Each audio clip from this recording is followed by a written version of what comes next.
বাংলাদেশের তরুণদের আন্দোলনের মধ্য থেকে উঠে আসা এক পরিচিত নাম নাহিদ ইসলাম।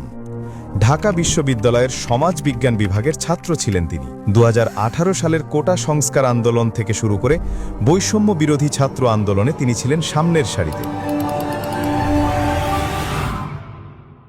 ছাত্র আন্দোলনের সেই পথচলাই তাকে নিয়ে এসেছে জাতীয় রাজনীতির অঙ্গনে। 2024 সালের অন্তর্বর্তী সরকারের উপদেষ্টা হিসেবে দায়িত্ব পালন করেছিলেন। তবে নতুন রাজনৈতিক দৃষ্টিভঙ্গি ও তরুণ প্রজন্মকে নেতৃত্ব দেওয়ার লক্ষ্যে তিনি সরকার থেকে পদত্যাগ করেন। এরপর 2025 সালের 28 ফেব্রুয়ারি নাহিদ ইসলাম ঘোষণা দেন একটি নতুন রাজনৈতিক দলের, জাতীয় নাগরিক পার্টি বা এনসিপির। দলের লক্ষ্য জনগণের অংশগ্রহণে নতুন বাংলাদেশ গড়া এবং একটি দ্বিতীয় প্রজাতন্ত্র প্রতিষ্ঠা করা।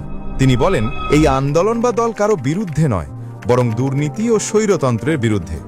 তরুণদের শক্তিকে কাজে লাগিয়ে গড়ে তুলতে চান ন্যায়ভিত্তিক সমাজ ও গণতান্ত্রিক রাষ্ট্র। আন্তর্জাতিক অঙ্গনেও নাহিদ ইসলাম আলোচিত। তিনি স্থান পেয়েছেন টাইম ম্যাগাজিনের টাইম 100 নেক্সট তালিকায়। এটি প্রমাণ করে বাংলাদেশের তরুণ প্রজন্মের নেতৃত্ব বিশ্ব দরবারেও গুরুত্ব পাচ্ছে। তবে সামনে রয়েছে চ্যালেঞ্জও।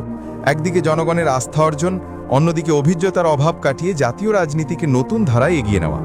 তরুণদের স্বপ্ন কি এবার রাজনীতিতে নতুন দিগন্ত উন্মোচন করতে পারবে? নাহিদ ইসলাম ও জাতীয় নাগরিক পার্টির পথচলায় সেটি এখন দেখার বিষয়।